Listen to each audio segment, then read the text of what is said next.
Bienvenido, bienvenida a Lecciones de Vida. Hoy hablaremos acerca de la motivación para hacer la misión. Mientras que la motivación es el deseo o la razón que tiene una persona para hacer algo por alguien, la preparación implica una acción para prepararse para que las cosas se puedan lograr. La motivación tiene que ver con algo que nos provoca o impulsa a actuar.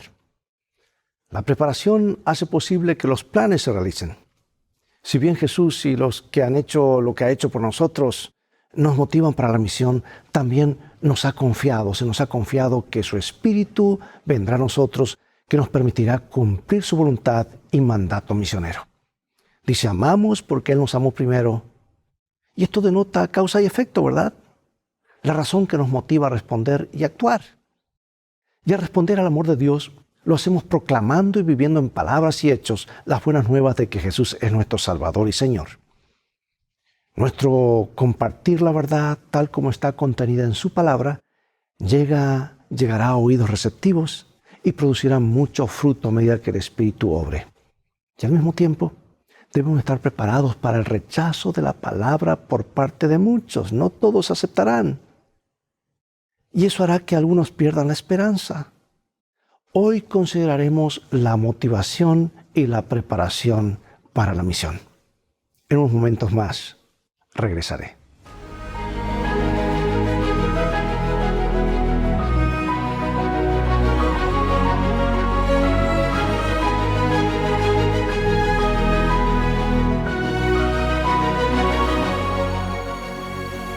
Palabras de Jesús registradas en Lucas 24:44.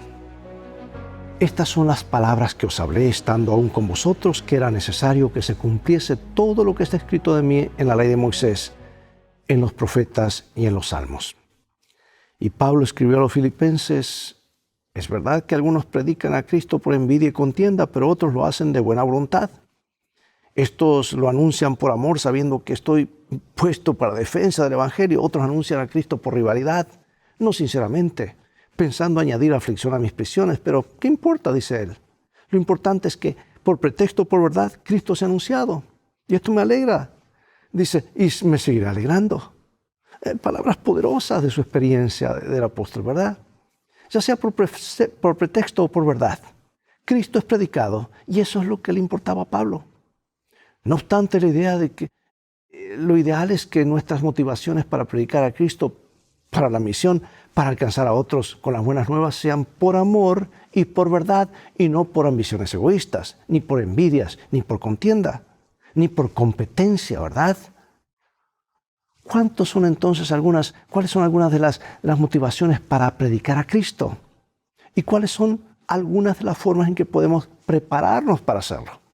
Bueno, hoy analizaremos algunos acontecimientos de la iglesia primitiva que pueden orientarnos sobre estos aspectos cruciales de la misión. De paso, en Hechos, allí se habla de la iglesia primitiva, y ese es un libro, en mi opinión, incompleto, porque ese fue el comienzo. Los capítulos más gloriosos están próximos a escribirse, así que tú y yo tenemos que estar allí involucrados, allí puestos.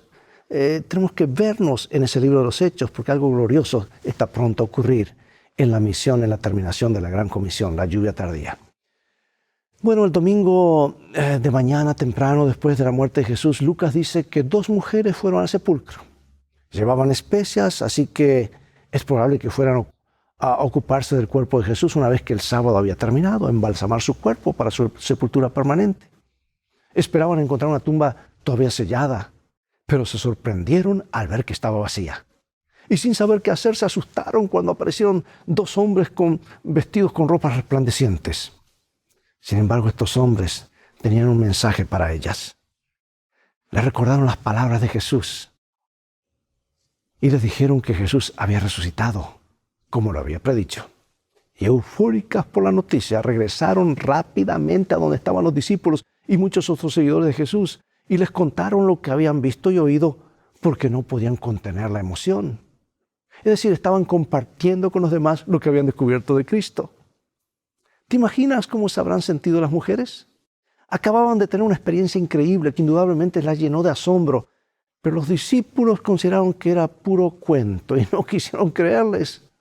Así que, como no sabían si creerles o no, a las mujeres, Pedro corrió al sepulcro para ver si esto era cierto, para verlo por sí mismo. Interesante historia, ¿verdad?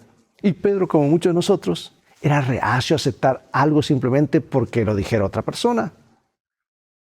Aunque Pedro escuchó a las mujeres, no pudo compartir la experiencia de ellas hasta más tarde. Al principio, todo lo que experimentó fue una tumba vacía. Y eso, dice Lucas, lo dejó simplemente maravillado de lo que había sucedido. Su experiencia en el sepulcro no fue la misma que la de las mujeres. Y pese a la respuesta de Pedro, en cuanto estas mujeres oyeron la noticia de Jesús, quisieron compartirla con los demás. Pregunto, ¿qué mayor motivación para la misión que dar a conocer a los demás lo que Jesús ha hecho por ellas? ¿Qué mayor motivación que difundir las buenas nuevas de la salvación en Jesús, la única esperanza que tenemos? Por supuesto, nosotros mismos necesitamos una experiencia personal con Dios antes de poder compartirla con los demás. Nadie puede dar lo que no tiene, ¿verdad? Y nuestro deseo de compartir con otros lo que tanto amamos debe ser una parte crucial de nuestra motivación para la misión. Al fin y al cabo, vuelvo a repetir, no podemos compartir lo que no tenemos, ¿no es cierto? ¿Cuál ha sido tu experiencia con la realidad de Dios y su amor? ¿Por qué estos momentos son tan valiosos para ti? ¿Cómo te motivan para llegar a los demás con las buenas nuevas? Veamos ahora el fundamento profético en la predicación de Jesús y lo que Jesús había dicho acerca de sí mismo. ¿Qué ocurrió aquí y por qué fue una experiencia tan crucial para los apóstoles? Ahora, como decíamos así, cayeron las fichas, se les prendió la luz. Lucas 24. Mientras ellos aún hablaban de estas cosas, Jesús se puso en medio de ellos y les dijo, paz a vosotros. Entonces, espantados y atemorizados, pensaban que veían espíritu. Pero les dijo, ¿por qué estáis turbados y vienen a vuestro corazón estos pensamientos? Mirad mis manos y mis pies, que yo mismo soy, palpad y ved, porque un espíritu no tiene carne ni huesos, como veis que yo tengo. Y diciendo esto, les mostró las manos y los pies, y les dijo, estas son las palabras que os hablé estando aún con vosotros, que era necesario que se cumpliese todo lo que está escrito de mí en la ley de Moisés, en los profetas y en los salmos. Entonces les abrió el entendimiento para que comprendiesen las Escrituras y les dijo, así está escrito y así fue necesario que el Cristo padeciese y resucitase de los muertos al tercer día. ¡Qué shock!, ¿verdad? Es interesante que al principio los discípulos no creyeran por miedo. Y luego, después de ver a Jesús y comprobar que realmente estaba vivo, no creyeron por gozo. ¿Has sentido alguna vez que algo era demasiado bueno para ser verdad? Esta fue la experiencia de los discípulos y de los demás en el aposento alto. Sin embargo, si Jesús los hubiera dejado únicamente con esta experiencia, al marcharse la fe de ellos probablemente no hubiese perdurado. Con el tiempo, la fuerza de la experiencia podría haberse desvanecido. La olvidarían o incluso empezarían a cuestionarla. Por eso Jesús no se limitó a mostrarles sus cicatrices y a comer pescado delante de ellos. En lugar de ello, los llevó ¿a dónde? A la palabra. Y les mostró el fundamento profético de su obra y su ministerio. Es decir, por más intensa que fuera la experiencia que tuvieron con Él, Jesús todavía quería que su fe se basara en la palabra de Dios. Bueno, Jesús les dijo estas palabras, son las palabras que les hablé cuando estaba aún con ustedes, que era necesario que se cumpliese todo lo que está escrito de mí en la ley de Moisés, en los profetas y en los salmos. Y aquí también encontramos una poderosa motivación para la testificación, para la misión, y es esta, la palabra de Dios. Jesús sabía que para consolidar la experiencia de los discípulos, ellos necesitaban comprender por qué había tenido que morir y qué significaba su resurrección. Por eso, hermanos, el mensaje profético reafirma las verdades. Dejar esto de lado es como estar caminando sobre terreno muy playito, muy poco profundo. Son las profecías las que realmente afirman toda la verdad en la doctrina y la enseñanza de Jesús. Y ellos necesitaban cambiar su cosmovisión de un reino político y terrenal a la gran solución al pecado y la victoria de Cristo sobre la muerte. El Evangelio era mucho más que alcanzar la soberanía política de Israel. Revelaba la victoria de Cristo sobre Satanás y garantizaba que un día toda la maldad del mundo sería destruida, que la tierra sería creada de nuevo y que Dios estaría en medio de su pueblo. Y dice que les abrió el sentido para que pudieran comprender estas verdades que debían compartir con el mundo. Y amados, nuestra experiencia con Jesús no pueden sostenerse sin el fundamento de su palabra, incluyendo las profecías que señalan la historia y los acontecimientos que condujeron a la primera venida y que precederán a la segunda venida de Cristo. Sin profecía es como tener un edificio sin acero. Es como tener algo sin esqueleto. Y con estas verdades firmemente entendidas podemos estar preparados y motivados para la misión. ¿Hasta qué punto conoce las profecías que señalan a Cristo tanto en su primera venida como en su segunda venida? Hoy es muy fácil hablar de Jesús, separarlo de las doctrinas y mucho más del mensaje profético. Y cuando lo hacemos, estamos en terreno muy resbaladizo. No vamos a comprender realmente, no vamos a firmar nuestros pies en terreno sólido. Y especialmente en los últimos días, ¿por qué debemos estar cimentados en la palabra de Dios, incluyendo las profecías? ¿Y por qué es tan crucial comprenderlas, especialmente para la misión? Es clave, es vital. No demos solamente el ABC, demos todo el mensaje. Enséñales que guarden todas las cosas, dijo Jesús. Amados, Lucas 24 culmina con la ascensión de Jesús al cielo. Pero la historia no termina allí. El autor Lucas siguió escribiendo en el libro de los Hechos. Y justo antes de ascender al cielo, Jesús dio a los discípulos una misión, una promesa e instrucciones inmediatas de esperar en Jerusalén, esperar el poder de lo alto. Y Jesús dio instrucciones a sus discípulos para que esperaran en Jerusalén hasta que se cumpliera su palabra de enviar la promesa del Padre, el Espíritu Santo, que les daría poder para ser testigos en Jerusalén, Judea, Samaria y más allá. Jesús había dado una misión clara a los discípulos. Debían ser testigos suyos ante el mundo. Así que mientras esperaban, se prepararon para su misión de dos maneras. En primer lugar, Lucas dice que oraban y suplicaban unánimes, unidos en oración. No había duda que en su mente cuál era la misión que Jesús les había encomendado. Y cada uno de ellos había aceptado esa misión. Y esto los inspiró a unirse en oración. Pero Lucas no da a conocer los motivos de oración, pero lo más seguro es que oraran pidiendo sabiduría, fuerza y valor para cumplir juntos la misión. ¡Qué ejemplo para nosotros!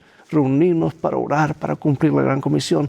Te aseguro, el Espíritu Santo se ha derramado. Es muy común hoy reunirse para orar, y a veces la oración llega a ser un fin en sí mismo. ¿Y qué tipo de oración? Egoísta. Hermanos, si la oración no está comprometida a la misión, la gran comisión, y estamos orando por el Espíritu Santo sin querer salir a testificar, no creas que esa oración va a ser contestada, porque el Espíritu Santo será dado a todos aquellos que están pidiendo el pan de vida para darlo a sus vecinos. Pero cuando oramos y cerramos el círculo, oración, salir a proclamar y luego seguir orando, a ser discípulos, la bendición de Dios está allí. Ahora mira, lo segundo que hicieron mientras esperaban fue prepararse logísticamente para su misión.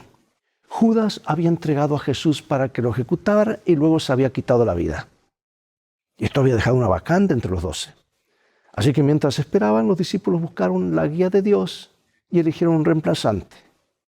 Por cierto, los discípulos se organizaron y planificaron el comienzo de su misión. Pedro desempeñó un papel de liderazgo en esta toma de decisiones. Nadie cuestionó su proceder. Todos vieron en esta iniciativa la sabiduría de Dios. Todos comprendían y confiaban en que Dios estaba actuando, obrando y moviéndose en medio de ellos. El tiempo de espera no fue ocioso, sino que estuvo lleno de propósito y de actividades impulsadas por la misión. Mientras esperamos el derramamiento del Espíritu Santo para que nos ayude a completar la gran misión que Dios tiene, debemos unirnos para animarnos mutuamente y orar por el Espíritu de Dios. ¿Para qué? Para que nos ayude a cumplir la misión. No para sentirnos bien, no para hacer un discrimen de santidad, me siento ya más cerca de Dios, sino para cumplir la misión. Además, debemos alinearnos personalmente y como iglesia con las prioridades de Dios, la prioridad de Dios, que es la salvación de los perdidos. La iglesia en sí no tiene una función específica, hermano, en sí misma. La iglesia fue creada como un centro, como un hospital y como un centro para prepararnos para alcanzar el mundo, para cumplir la gran comisión. ¿Cómo puedes aprender a esperar en el Señor y no perder la fe en este ínterin? Mientras tanto, mientras esperas, ¿cómo puedes aprovechar mejor el tiempo, como hicieron los discípulos? Bueno, Hechos capítulo 2 nos registra el derramamiento del Espíritu Santo en el Pentecostés, 50 días después de la Pascua. Cuando Jesús ascendió al cielo, cuando fue entronizado, el Espíritu Santo fue derramado en forma poderosa. Grandes eventos en el cielo, grandes eventos en la tierra. Y mientras los seguidores de Jesús oraban, sobre la cabeza de ellos se posaron lenguas de fuego. Ellos reconocieron que habían recibido el poder prometido del Espíritu Santo. Los discípulos comenzaron a hablar en otras lenguas según el Espíritu les concedía que hablasen. Había como 14 nacionalidades representadas y cada uno lo entendía en su propio idioma, o sea que Dios le dio la capacidad de hablar y a otros el don tal vez de escuchar en otros idiomas. Lo crucial aquí es que Dios capacitó a cada persona para beneficio de los no creyentes. La bendición no era meramente para su propio bien, no era una bendición para hacernos aptos para el cielo o para que pudieran hacer negocios más fácilmente en un idioma extranjero. Se les concedió la bendición para cumplir la misión de Dios hacia los perdidos.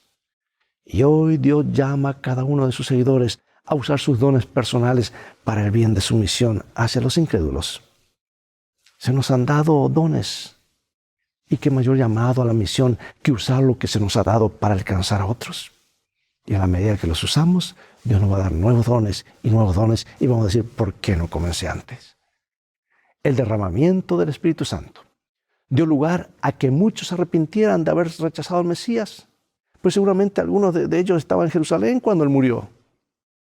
Piensa en el poder que hay aquí. Pedro acusó a algunos de ellos de haber crucificado a Cristo.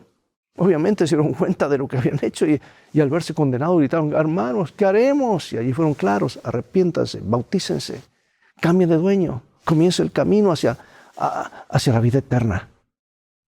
Oh, amados, Dios nos ayude para que tú y yo podamos eliminar ese temor, ser llenos del Espíritu Santo, para que esta historia pueda repetirse. Y va a ocurrir, escucha, va a ocurrir con nosotros o sin nosotros, pero va a ocurrir porque la tierra va a ser iluminada con la gloria de Dios. Con todo, incluso ellos podían recibir el perdón. Pedro les dijo, arrepiéntanse, sean bautizados cada uno de ustedes en el nombre de Jesucristo para el perdón de sus pecados y recibirán el don del Espíritu Santo. Y al trabajar juntos en armonía con el Espíritu Santo y entre sí, estos seguidores de Jesús predicaron el arrepentimiento y el perdón de los pecados, incluso para aquellos que podrían haber participado directamente en la crucifixión de Jesús o algunos que se burlaron. Ese es el poder del Evangelio. Si ese mensaje no nos motiva a la misión, ¿qué nos motivará, hermano y hermana? Por eso debemos ir a lo que Jesús hizo por nosotros, para que esa sea la gran motivación para contar a otros. ¿Y qué pasó con los discípulos? Salieron y predicaron, miles eran convertidos en cada sermón. Salieron, el Evangelio fue al mundo. Un mundo pecador, mundo caído, corrupto, con gente pecadora, caída y corrupta. Al igual nosotros hoy. Nuestro trabajo no es juzgar, sino trabajar, dar testimonio del poder salvador de Jesús. La idea de que incluso a algunos de los que fueron cómplices de la muerte de Cristo se les ofreciera la salvación. Pregunto, ¿por qué debería ser un aliento para nuestra alma y animarnos a dar testimonio a los demás, por más malos que parezcan? ¿Ves en cada persona un ciudadano para el reino de los cielos? ¿Alguien por quien Cristo murió? El Señor puede cambiar nuestra visión, pero tenemos que ir a Él en oración y pedirle que esto ocurra. Veamos ahora un retrato vívido a todo color de la iglesia primitiva. Aquí está. Hechos capítulo 2, versículos 41 al 47.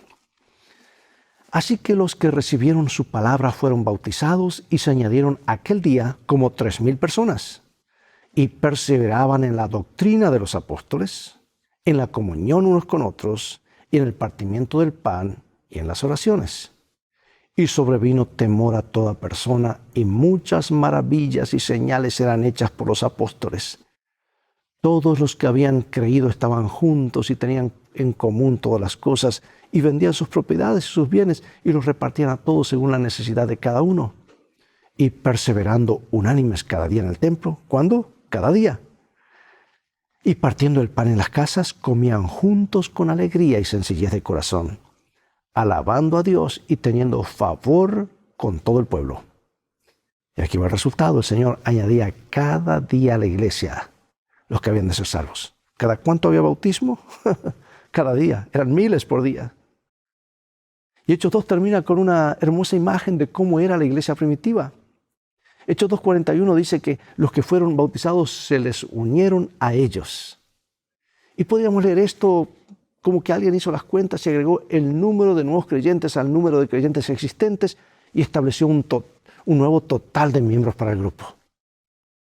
Pero, ¿sabes? Esa es una interpretación artificial, solamente agregar números de personas. El enunciado deja entrever la idea de que estos creyentes recién bautizados pasaron a formar parte del grupo como iguales. En tanto, una función central de la iglesia cristiana primitiva era adoctrinar y hacer discípulos. Y eso es lo que ocurrió. No más personas bautizadas, sino más discípulos, fielmente doctrinados en toda la enseñanza, porque ellos tomaron en serio lo que Jesús dijo: enséñales que guarden todas las cosas.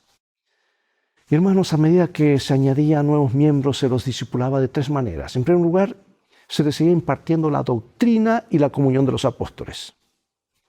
Las palabras doctrina y comunión en este texto significan literalmente enseñanza y camaradería. Eso es lo que quiere decir comunión. Así que la predicación de los apóstoles confrontaba creencias incorrectas y ofrecía nuevas explicaciones para la gente que los vivía y experimentaba. Pero no les enseñaba cómo hacer realidad esa nueva verdad en su vida. La aplicación de la verdad a la vida personal se va mediante el vínculo como parte del grupo. Los nuevos creyentes eran discípulos en forma cuidadosa y determinada mediante la enseñanza directa, como así también mediante la participación en la vida diaria con los demás creyentes. Todo bajo la supervisión y el liderazgo de los apóstoles, que eran espiritualmente maduros y bien fundados. Es una predicación pobre la que dice a la gente qué hacer, pero no cómo hacerlo. Aunque leamos libros prácticos o escuchemos sermones que expliquen cómo hacer las cosas, no hay nada mejor que ver a la gente en acción y luego imitarla. Pablo lo sabía y ordenó a sus seguidores que lo imitaran a él, así como él había imitado a Jesús.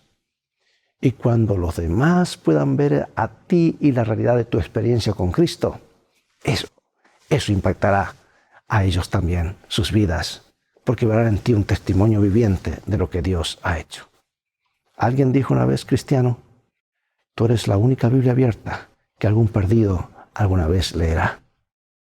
Nuestras acciones, lo que Dios ha hecho en nosotros, nuestro testimonio, eso no tiene precio. Eso habla más que miles de sermones que podamos predicar y decir a la gente que tienen que hacer, sino lo que Dios ha hecho por nosotros. Bueno, aquí va el desafío para este día. Hemos estado teniendo cada semana un desafío. Piensa en alguien, aquí va el desafío, piensa en alguien en tu vida que desearías que fuera creyente. Ora cada día para que esa persona tenga una experiencia personal con Jesús. ¿A quién estás discipulando y conduciendo a una relación con Jesús? Busca maneras de guiar a esa persona a la comunión con otros creyentes. Mientras el creyente espera la segunda venida de Jesús, lo hace estudiando la palabra de Dios y cantando sus alabanzas en comunión con el cuerpo de Cristo, que es la iglesia, mientras se prepara para el servicio dedicado a la humanidad. No debe haber ociosidad ni tiempo que perder, ya que cada momento se utiliza para la preparación y la participación en la misión de Dios. Seguimos adelante creyendo en sus promesas. Y como dice la Escritura, no nos cansemos de hacer el bien, porque a su tiempo cosecharemos si no desmayemos. ¿Cómo sería nuestra vida si pusiéramos en práctica los pensamientos del párrafo anterior? Lo que dije: no nos cansemos de hacer el bien, porque a su tiempo cosecharemos si no desmayamos. ¿Podemos motivarnos y prepararnos escuchando la palabra de Dios? ¿Participar en el servicio de Dios nos prepara para la misión? ¿Crees realmente que Jesús es el único Hijo de Dios que nos ofrece la bendición de una salvación maravillosa, que es un regalo? Si es así, ¿por qué? ¿Este mensaje que has aceptado te ha motivado y marcado una diferencia en tu vida? ¿Cómo? ¿Cómo afectó este mensaje la misión de los discípulos originales? ¿Cómo ha afectado y cómo afectaría tu misión?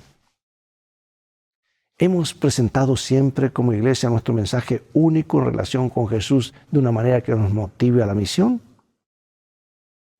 ¿Qué más podemos hacer para prepararnos y mejorar en esta área? Dios nos ayuda, hermanos, a dedicar tiempo. Allí comienza todo, tiempo con la palabra. Que Dios nos hable. Este libro nos va a llevar a una vida de oración. Y cuando esos dos elementos se juntan, la palabra, la oración intercesora, automáticamente lo que viene es la testificación. Y habrás entrado en el camino de un verdadero reavivamiento que no se desvanece. Porque cuando avanzas en esa dirección, conectado a Dios, conectado en oración, hablando con Él, que Él te hable, Dios va a abrir puertas de servicio misionero que te van a asombrar. Oremos. Padre Celestial, gracias por darnos esta gran comisión, por darnos la gran promesa. A veces ponemos excusas, a veces tenemos temor, pero hoy queremos pedirte, Señor, que nos ayudes a creer en ti, a dar frutos para vida eterna, a poder unirnos unos a otros para testificar, tal vez ese grupo pequeño, tal vez invitar a uno por WhatsApp o por Zoom, o ver un programa de radio o televisión. Señor, ayúdanos. Motivos y métodos en abundancia, libros, programas, en abundancia. Danos el valor de compartir con otros. Bendícenos, sabemos que lo harás. Queremos que termine pronto este cuadro de dolor y sufrimiento. Queremos ver venir a Jesús y lo único que nos separa, lo único es el cumplimiento de la gran comisión. Así que úsanos, aquí estamos. Oramos en el nombre de Jesús. Amén. Y ahora, queridos hermanos, nuestra obra misionera debe surgir de un profundo amor y agradecimiento por lo que Jesús ha hecho y está haciendo en nuestra vida. Cualquier otra motivación es errónea. Estar inmersos en la palabra y en sintonía con la palabra es clave para el éxito de la predicación y la evangelización. Yo cierro con estas citas. Si mantenemos al Señor constantemente delante de nosotros y permitimos que nuestros corazones expresen el agradecimiento y la alabanza a Él debidos, tendremos una frescura perdurable en nuestra vida religiosa. Dios te bendiga y te guarde. Y recuerda, tú vales mucho para Jesús. Él te ama más de lo que puedes imaginar. Será hasta el próximo programa de Lecciones de Vida. Invita a otros a sintonizar este canal. Transfórmate tú mismo en un canal de bendiciones. Y recuerda, tú vales mucho para Jesús. Y si no, mira el precio que fue pagado por ti por mí en la cruz del Calvario. Y pronto vendrá otra vez para devolvernos todo lo que el diablo nos ha robado. Devolvernos la eternidad. Ese es tu destino, ese es mi destino. Seamos fieles a la misión. Maranatá, Dios te bendiga.